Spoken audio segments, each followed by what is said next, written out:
BCom part second के EFM के प्रथम प्रश्न पत्र राजस्थान में आर्थिक पर्यावरण। इस पेपर में आज हम पढ़ेंगे कृषि वित्त के बारे में। इसके जो कंटेंट हैं वह हैं कृषि वित्त से, कृषि वित्त के प्रकार, कृषि वित्त के साधन और भारत में कृषि वित्त के दोष।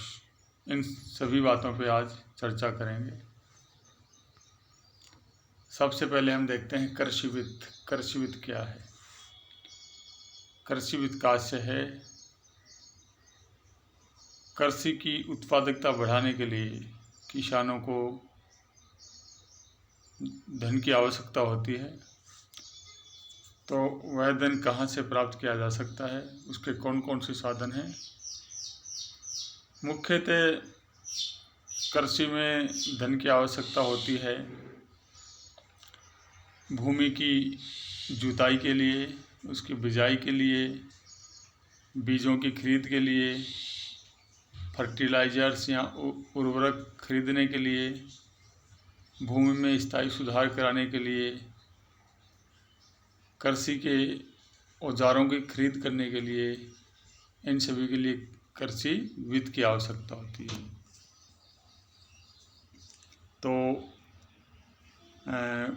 कृषि में बिजाई बुआई करने से लेकर फसल को काटने तक और उसको बाज़ार में बेचने तक जहाँ तक धन की आवश्यकता होती है, उन सभी कार्यों के लिए वित्त की आवश्यकता होती है और उस वित्त को ही कृषि वित्त कहा जाता है। अब हम देखेंगे कि कृषि वित्त के कौन कौन से प्रकार हैं। कृषि वित्त को 3 भागों में बांटा गया है। सबसे पहला है अल्पकालीन ऋण या शॉर्ट टर्म लोन। इसकी अवधि अधिकतम 15 माह होती है। एक फसल अवधि से लेकर उस फसल को काटने के बाद जब बेचने पे किसान के हाथ में वापस नगद रुपये आ जाता है, तब तक अल्पकालीन ऋण की अवधि मानी जाती है। अल्पकालीन ऋण की आवश्यकता होती है बीजों की खरीद के लिए और खाद खरीदने के लिए, खेती में काम करने वाले मजदूरों को भुगतान करने के लिए, बिजाई और बुआई के लिए, इन सभी कार्यों के लिए अल्पकालीन ऋण की आवश्यकता होती है। दूसरे नंबर पर है मध्यम कालीन ऋण, मीडियम टर्म लोन। इस लोन की अवधि होती है 15 माह से लेकर 5 वर्ष तक। यह लोन कृषि में भूमि का सुधार कराने के लिए, यानी भूमि उबड़ खाबड़ है तो उसको समतल बनाने के लिए, खेत के चारों तरफ बाड़बंदी करने के लिए, तार लगाने के लिए और पशुधन खरीदने के लिए, कुआं खुदवाने के लिए, कृषि के औजार खरीदने के लिए मध्यमकालीन ऋण की आवश्यकता होती है। यह 15 माह से लेकर 5 वर्ष तक की अवधि के लिए दिया जाता है। अब है दीर्घकालीन ऋण, लॉन्ग टर्म लोन। यदि किसान 5 वर्ष से लेकर 20 वर्ष की अवधि के लिए कोई ऋण प्राप्त करता है तो उसको दीर्घकालीन ऋण कहा जाता है। और ये ऋण कृषि भूमि खरीदने के लिए, यदि कोई किसान दूसरी भूमि खरीदना चाहता है, दूसरा खेत खरीदना चाहता है, तो उसके लिए दिया जाता है ये ऋण। और भूमि में स्थायी सुधार कराने के लिए, पाइपलाइन डलवाने के लिए, पुराना कर्जा चुकाने के लिए और कृषि हेतु भारी साधन खरीदने के लिए, जैसे ट्रैक्टर, ट्रॉली, ये सब खरीदने के लिए दीर्घकालीन ऋण प्रदान किया जाता है। अब हम बात करेंगे कि कृषि वित्त के जो साधन हैं वो कौन कौन से साधनों से प्राप्त किए जा सकते हैं। तो सबसे पहले है निजी व्यक्ति, प्राइवेट पर्सन। निजी व्यक्तियों से भी ये प्राप्त किया जा सकता है। इसको हम गैर संस्थान वित्त भी कह सकते हैं, यानी इनको प्रदान करने वाला कोई संस्थान नहीं होता है। दूसरा है वित्त का साधन है वित्तीय संस्थान, फाइनेंशियल इंस्टीट्यूट्स, यानी जो बैंक हैं, सहकारी समितियां हैं, ये सभी जो किसानों को ऋण प्रदान करती हैं वो कृषि वित्त के वित्तीय संस्थान कहलाते हैं, यहाँ संस्थागत वित्त के साधन कहलाते हैं।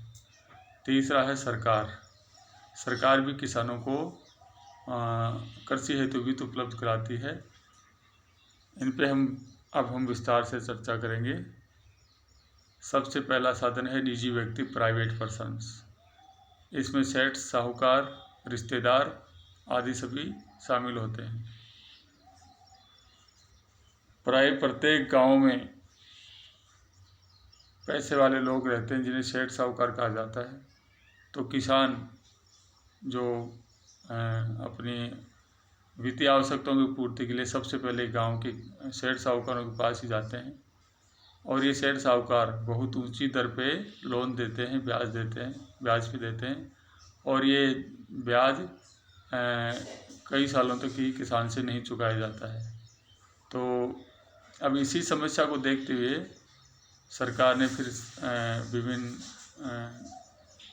संस्थागत वित्त के स्रोत खोले हैं, जिनमें बैंक है, सहकारी समितियां हैं, ये सभी शामिल हैं। तो इसी जो निजी व्यक्ति से लोन लिया जाता है उसके जो दोष है, उन दोषों को दूर करने के लिए ही वित्तीय संस्थान खोले गए हैं। अब दूसरा है संस्थागत वित्त। राष्ट्रीयकृत बैंक, सहकारी समितियां, क्षेत्रीय ग्रामीण बैंक, भूमि सुधार बैंक, इन सभी से किसानों को जो ऋण प्राप्त होता है वह संस्थागत वित्त की श्रेणी में आता है, क्योंकि ये सभी संस्थान होते हैं। राष्ट्रीयकृत जो बैंक हैं, कॉमर्शियल बैंक हैं, वो सभी किसानों को ऋण प्रदान करते हैं। संस्थागत वित्त से ऋण प्राप्त करने का सबसे बड़ा फायदा ये होता है कि इनकी ब्याज दर होती है वह नीची होती है, और ये किसानों को परेशान भी नहीं करते हैं। यदि सेठ साहूकार से लोन लिया जाता है तो वो छोटी मोटी बातों के लिए किसान को परेशान करता रहता है, उनसे अपने निजी कार्य बिना किसी वेतन के ही करवाता रहता है, और एकदम उनको किसानों को गुलाम सा बना के रखता है। तो यदि संस्थागत वित्त से लोन लिया जाता है तो ये समस्या नहीं आती है। इसके अलावा प्रत्येक गांव में सहकारी समितियां खोली गई हैं, तो सहकारी समितियों से भी लोन प्राप्त किसानों को होता है, और इनका प्रतिवर्ष का एक टारगेट होता है, लक्ष्य होता है कि कितने किसानों को कितना करोड़ रुपए का कृषि हेतु लोन प्रदान किया जाता है। इसके अलावा क्षेत्रीय ग्रामीण बैंक भी ये खोले गए हैं, जो 1975 में खोले गए थे। ये भी ग्रामीण बैंक ग्रामीण क्षेत्र में किसानों को लोन उपलब्ध कराने के लिए खोले गए थे। इसके अलावा भूमि सुधार बैंक भी खोले गए हैं, यानी भूमि में जो स्थायी सुधार होते हैं उनके लिए भी खासकर किसानों को लोन देते हैं। तो ये सभी संस्थागत वित्त के साधन हैं। अब हम बात करेंगे सरकार की। तो सरकार किस तरह से किसानों की वित्तीय सहायता करती है। तो सबसे पहले है ब्याज मुक्ति योजना, इंटरेस्ट रिलीफ स्कीम। कई बार क्या होता है कि किसान इतना कर्जे में डूब जाता है कि वह अपना बैंकों से लिया हुआ लोन भी नहीं चुका पाता है। तो सरकार ये कदम उठाती है कि किसानों का ब्याज माफ़ कर दिया जाए और उनको अपना मूलधन ही बैंक को चुकाना पड़े। तो ब्याज की माफ़ी से भी किसानों को बहुत ज़्यादा फ़ायदा होता है। और जो दूसरा सबसे बड़ा साधन सरकार ने चलाया है वह है किसान क्रेडिट कार्ड, KCC। ये अगस्त 1998 में शुरू की गई योजना थी। इसके अंतर्गत किसानों को उसकी भूमि के आकार के आधार पर लोन दिया जाता है। इसकी शुरुआत में जो लिमिट थी वह 50,000 रुपये प्रति किसान थी, जिसे बढ़ा के अब ज़्यादा कर दिया गया है। शुरुआत में पासबुक के द्वारा ये लोन दिया जाता था, किसान को पासबुक दी जाती थी और वो उसको सीधे बैंक में जाना होता था। परंतु आजकल इसमें भी काफ़ी अच्छी सुविधाएं दी जा रही हैं। किसान को अपने क्षेत्र के किसी नज़दीकी बैंक में जाके किसान क्रेडिट कार्ड के लिए आवेदन भरना होता है। उसके बाद उसका लोन पास कर दिया जाता है, उसकी लिमिट रख दी जाती है। और फिर किसान को आजकल क्रेडिट कार्ड दे दिया जाता है, जिसके माध्यम से वह अपने बैंक में जमा पैसा किसी भी ATM से जाके निकला सकता है। और इसकी ब्याज दर बहुत कम होती है, लगभग 4% इसकी ब्याज दर होती है। जो साहूकारी सेठ साहूकार जो ब्याज लेते हैं, उसकी जो प्रचलित दर है वो 24% होती है। उसको देखते हुए ये किसान क्रेडिट कार्ड किसानों के बहुत हित में है।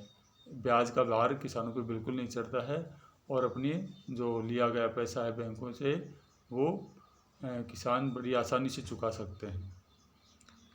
अब हम बात करेंगे कृषि वित्त के दोष। भारत में कृषि जो वित्त है उसके कुछ दोष हैं, उसकी कुछ समस्याएं वो इस प्रकार हैं। पहला है अपर्याप्त वित्त।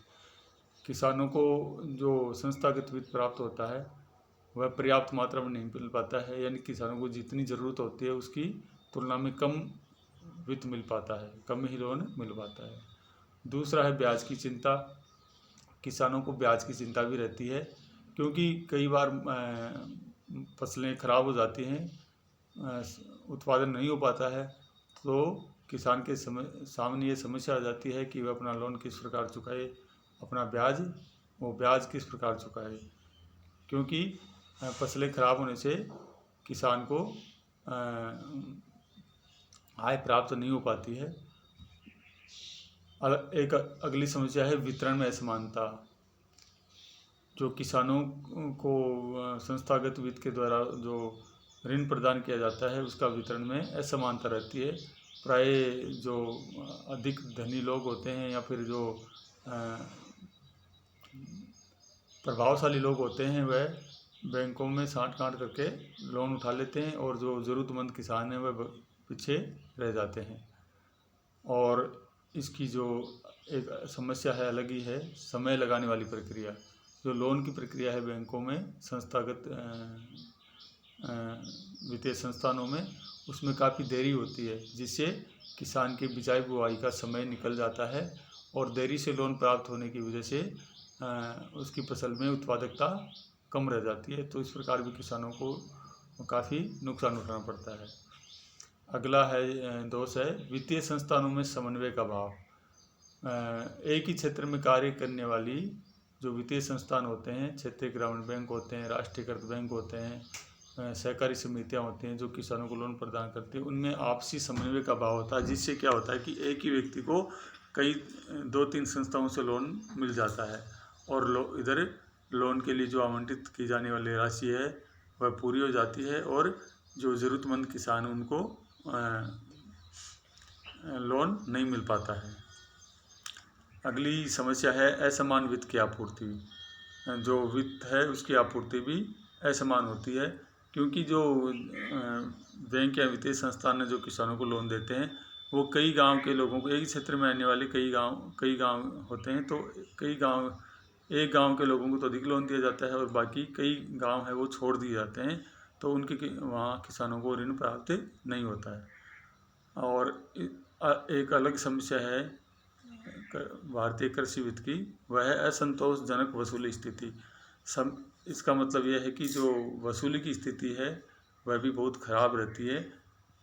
किसानों को लोन तो दे दिया जाता है परंतु उनकी समय पर वसूली नहीं हो पाती है, जिससे बैंकों को घाटा होता है। और जब बैंकों के द्वारा किसानों को दिया हुआ पैसा नहीं लौट के आता है तो दोबारा ऋण देने के लिए कोष का बैंकों के पास अभाव रहता है। और अगला है ग्रामीण बैंक शाखाओं की ढुलमुल नीति। प्राय ये देखा जाता है कि जो ग्रामीण बैंक हैं वह ग्रामीण क्षेत्र में लोन बांटने में आनाकानी करते हैं, हिचकिचाते हैं। तो अभी तक की जो स्थिति है उसके हिसाब से गांव के जो बैंक हैं वह लोन कम देते हैं, जबकि शहरों के जो बैंक हैं वो अधिक लोन देते आए हैं। इसके अलावा एक सबसे बड़ी दोष है कृषि वित्त का है महाजनों की दास्ता। जब किसान सेठ साहूकारों से लोन लेता है तो किसान है वो इन महाजनों की दास्ता करता रहता है, यानी किसान को महाजन छोटी छोटी बातों के लिए परेशान करते हैं, अपने निजी कार्य में उनको लगाए रहते हैं। तो एकदम गुलामी का सा जीवन किसान जीते हैं। आज के लिए बस इतना ही। Thank you.